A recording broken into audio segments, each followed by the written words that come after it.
Welcome student. Subhash English school की digital classes में आपका स्वागत है। आज हम कक्षा छठी संस्कृत का 20 पाठ पढ़ेंगे। 20 का मतलब होता है 20 पाठ, मतलब तो इसका नाम है श्रमस्य महत्व, मतलब श्रम का महत्व, मेहनत का महत्व। श्रम एव जयति, मतलब श्रम की ही जीत होती है। इति अस्माकं ध्येय वाक्यम, यह हमारा ध्येय वाक्य है। मतलब श्रम करने वाले की ही, मेहनत करने वाले की ही हमेशा जीत होती है, यह हमारा ध्येय वाक्य है। श्रमेण राष्ट्रस्य उन्नति भवति, श्रम से ही हमारे राष्ट्र की उन्नति होती है। श्रमेण अर्जितम धनम श्रेष्ठम भवति, श्रम के द्वारा अर्जित किया हुआ धन श्रेष्ठ होता है। मतलब मेहनत के द्वारा कमाया हुआ जो धन होता है वो ही धन है, श्रेष्ठ होता है। सिख धर्मस्य प्रवर्तकः गुरु नानक देव पंजाब प्रांते अभवत, मतलब सिख धर्म के प्रवर्तक गुरु नानक देव जो है वो पंजाब प्रांत में हुए। एकदा स धर्म प्रचारार्थम एकम ग्रामम अगच्छतम, एक बार क्या होता है कि धर्म के प्रचार के लिए वो एक गांव में जाते हैं। तत्र एक श्रमिकः गुरुं दृष्ट्वा स्वागतम अकरोत्, तब वहाँ क्या होता है कि एक श्रमिक व्यक्ति जो रहता है वो गुरु को देखकर उनका स्वागत करता है। एवच भोजनार्थ रोटी का समर्पयत, और वो उनके भोजन के लिए रोटी लेकर आता है।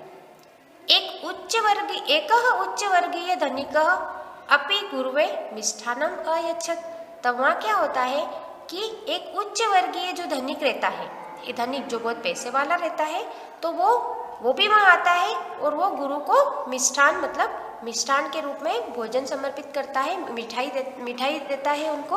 और फिर क्या कहता है, तब गुरु नानक देव जी कहते हैं नानक किंचित विचारे, नानक जो रहते हैं वो कुछ देर विचार करते हैं, सोचते हैं कि श्रमिकस्य रोटी का स्वीकृतवान, और विचार करके वो श्रमिक की जो रोटी होती है, मतलब मजदूर व्यक्ति की जो रोटी होती है उसको स्वीकार कर लेते हैं।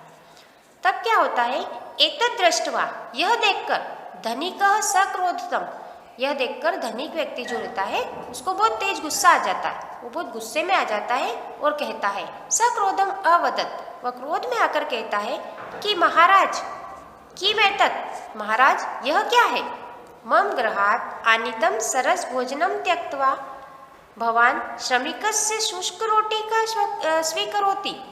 जब उस धनिक व्यक्ति को गुस्सा आ जाता है और वो क्या बोल रहा है कि मम गृहात् आनीत सरस भोजनम त्यक्त्वा, मेरे घर से आया हुआ सरस भोजनम, मतलब मेरे घर से जो अच्छा भोजन आया है उसको त्याग कर आपने भवान श्रमिकस्य शुष्क रोटी का स्वीकरोति, मतलब मेरे घर से जो अच्छा भोजन आया है उसको ठुकरा कर आप श्रमिक की जो है, मजदूर की सूखी रोटी को स्वीकार कर रहे हैं, ऐसा क्यों किया आपने, यह उससे पूछता है। गुरु नानक देव जी से वो धनिक व्यक्ति पूछ रहा है एतत् समीचित नास्ति, यह उचित नहीं है, आपने अच्छा नहीं किया कि मेरा इतना अच्छा भोजन ठुकरा कर आपने श्रमिक की रोटी को स्वीकार किया।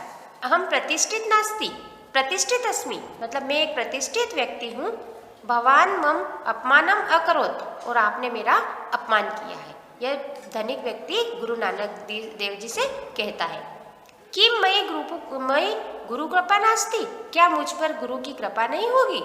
माम अपि गौरवान्वित करो, तू मुझे आप गौरवान्वित करो, मतलब मुझे अपना गौरव प्रदान करो, ऐसा वो धनिक व्यक्ति गुरु नानक देव जी से कहता है। गुरु नानक क्षण विचार मधुर वाक्यम अवदत, गुरु नानक देव जी जो रहते हैं वो एक क्षण विचार करते हैं और मधुर वाक्य में उस धनिक से कहते हैं कि संसारे जात्या धनेन च न को अपि जनः उच्चः निम्नो वा, वो कहता है कि संसार में कोई भी व्यक्ति उच्च और निम्न नहीं होता है, मतलब बड़ा और छोटा नहीं होता है, कोई भी व्यक्ति जो है वो धन से बड़ा या छोटा नहीं होता है। सर्वे जना समाना, मतलब सब लोग जो है वो समान होते हैं। चरित्रेण एव श्रेष्ठता भवति, चरित्र से ही व्यक्ति जो होता है वो श्रेष्ठ होता है।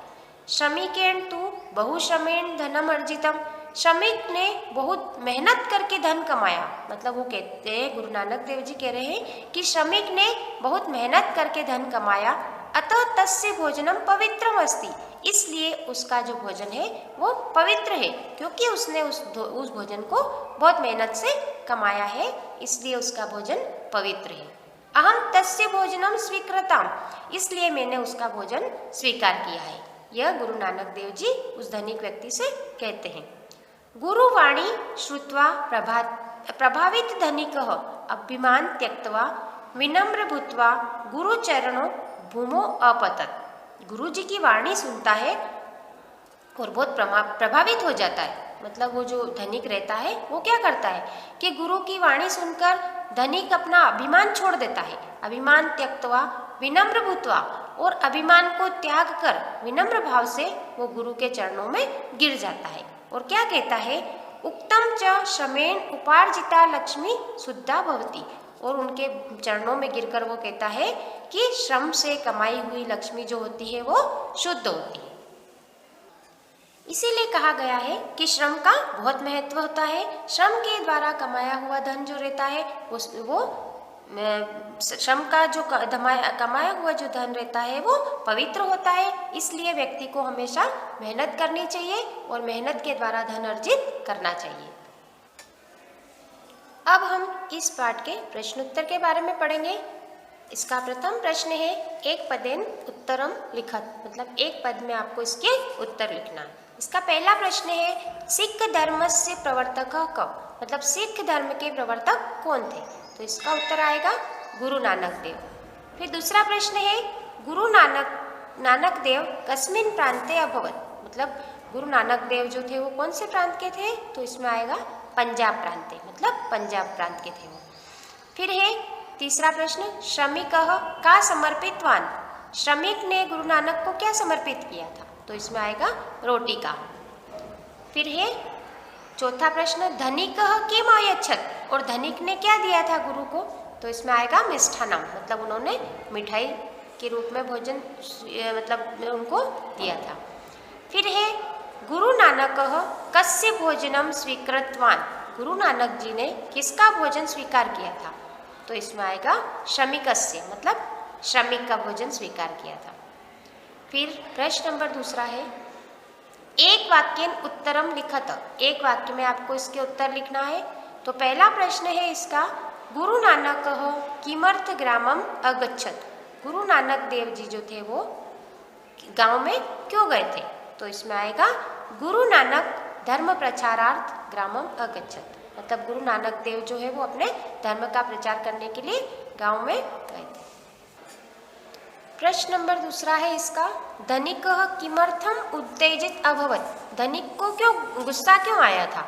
तो इसमें आएगा कि गुरु धनिकस्य मिष्ठान्नम अस्वीकृतवान अतः स उत्तेजित अभवत, गुरु जी ने धनिक के मिठाई को अस्वीकार कर दिया था, इसलिए धनिक को गुस्सा आया था। फिर प्रश्न नंबर चौथा है, गुरु धनिक किम उक्तवान, गुरु ने धनिक से क्या कहा? तो इसका उत्तर आएगा कि गुरु धनिकम उक्तवा सर्वे जना समाना इति, गुरु ने धनिक से कहा था कि सभी लोग जो है वो समान होते हैं, यह कहा था उन्होंने। प्रश्न नंबर चौथा है, लक्ष्मी शुद्धा कथम भवति, लक्ष्मी जो है वो शुद्ध कब होती है?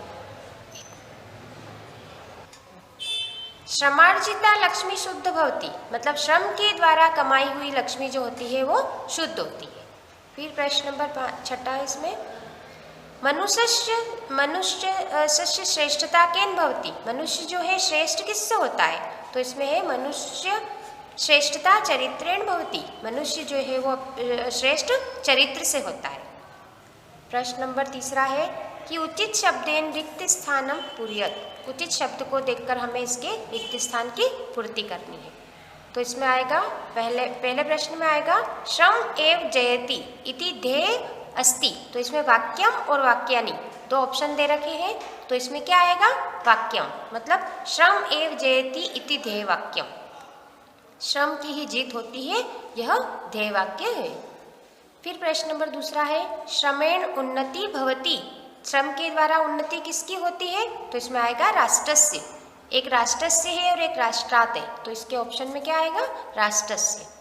प्रश्न नंबर तीसरा है, मम सरस भोजनम आनीतवान, तो इसमें आएगा मम गृहात, मतलब मेरे घर से आया हुआ भोजन, सरस भोजनम।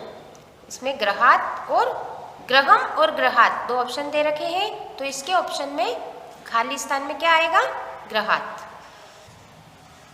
प्रश्न नंबर चौथा है एतत् धनिकम सक्रोधम अवदत्, तो इसमें दृष्टवा और द्रष्टुम, तो इसके रिक्त स्थान में आएगा दृष्टवा। फिर है प्रश्न नंबर, इसमें धनिकस्य भोजनम शुष्क रोटिका स्वीकृतवान, तो इसमें आएगा त्यक्त्वा। दो ऑप्शन है इसके, त्यक्त्वा और एक त्यक्तुम, तो इसमें क्या आएगा, त्यक्त्वा। इसके रिक्त स्थान में त्यक्त्वा आएगा। मतलब धनिकस्य भोजनम शुष्क रोटिका स्वीकृतवान, धनिक का भोजन त्याग कर उन्होंने सूखी रोटी को स्वीकार किया था। फिर आएगा प्रश्न नंबर चौथा, उचित मेलियत, मतलब सही जोड़ी बनाइए। तो शुष्क रोटी का, सूखी रोटी कौन लाया था, श्रमिक, तो क्या आएगा इसमें, श्रमिक। फिर मधुर वाक्यम अवदत्, मधुर वाक्य कौन बोलता है, तो गुरु नानक देव। फिर है चरित्रेण श्रेष्ठ भवति, चरित्र से श्रेष्ठ कौन होता है, तो ये आएगा मानव। फिर उसके बाद मिष्ठानम अयच्छत, मिष्ठान किसने दिया था, तो इसमें आएगा धनिक। उसके बाद प्रश्न नंबर 5वां है कत्वा प्रत्यय योजयित्वा वाक्य निर्माणम कुरुत, कत्वा प्रत्यय जोड़कर अपने को नए वाक्य बनाना है। जैसे गुरु नानक देव ग्रामम गच्छति धर्म प्रचारम करोति, मतलब इसमें क्या, इसमें आपको प्रत्यय जोड़ना है, कत्वा प्रत्यय लगाकर वाक्य बनाना है। तो कैसे बनेगा कि गुरु नानक देव ग्रामम गत्वा धर्म प्रचारम करोति, तो गच्छति की जगह क्या हो जाएगा, गत्वा, इसमें गत्वा प्रत्यय लग जाएगा, तो धर्म प्रचारम करोति। उसी तरह से इसको बनाएंगे अब हम कि श्रमिक गुरु नमति भोजनम यच्छति, कैसे बनेगा इसका वाक्य कि श्रमिक गुरु नत्वा, इसमें भी कत्वा प्रत्यय लगेगा तो नमति का नत्वा हो जाएगा, तो नत्वा भोजनम यच्छति। इस तरह से ये पूरा वाक्य बनेगा। प्रश्न नंबर 2 है धनिकः गुरु पश्यति मिष्ठानम यच्छति, तो इसको कैसे बनाएंगे, धनिकः गुरुम दृष्ट्वा, पश्यति की जगह क्या हो जाएगा, दृष्ट्वा मिष्ठानम यच्छति, है ना। इसी तरह से ग वाले प्रश्न में होगा धनिकः गुरुवाक्यम शृणोति संतुष्टः भवति, तो इसमें कैसे बनेगा कि धनिकः गुरुवाक्यम शृणोति की जगह क्या बन जाएगा, श्रुत्वा संतुष्टः भवति, शृणोति का श्रुत्वा, इसमें भी कत्वा प्रत्यय लग जाएगा। फिर है प्रश्न नंबर 4 में धनिकः अभिमानम त्यजति विनम्र भवति, तो इसमें कैसे बनेगा, धनिकः अभिमानम त्यक्त्वा, त्यजति का त्यक्त्वा हो जाएगा, त्यक्त्वा विनम्र भवति। तो ये इस तरह से आपको वाक्य बनाना है कत्वा प्रत्यय लगाकर। फिर है प्रश्न नंबर 6, श्रमस्य महत्वम विषयोपरि पंचवाक्यानि लिखत, श्रम का महत्व, इसके ऊपर आपको 5 वाक्य बनाकर लिखना है। तो सबसे पहला वाक्य क्या बनेगा, श्रमेण धनम पवित्रम भवति, श्रम के द्वारा कमाया हुआ जो धन रहता है वो क्या होता है, पवित्र होता है।